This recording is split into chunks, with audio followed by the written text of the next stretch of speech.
You ask Tiger to calculate. This deals with finding the midpoint between 2 points. The midpoint between the 2 points is 19, negative 40.5. Let's solve it step by step. Plot the 2 points and calculate the midpoint using the formula. The coordinates of point 1 are, x1 equals negative 3, y1 equals 12.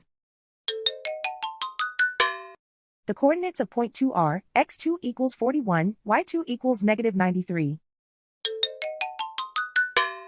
PM represents the midpoint of the 2 points.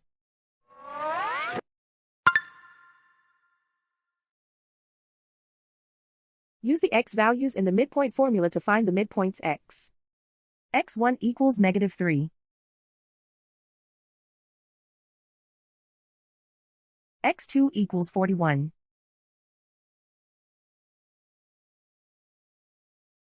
Simplify the arithmetic.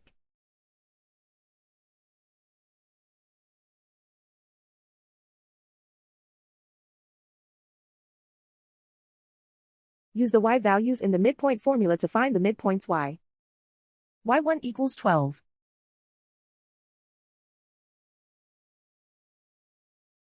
y2 equals negative 93.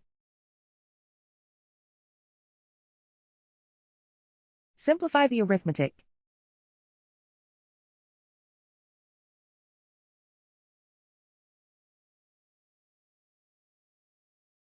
And so, the midpoint is 19, negative 40.5.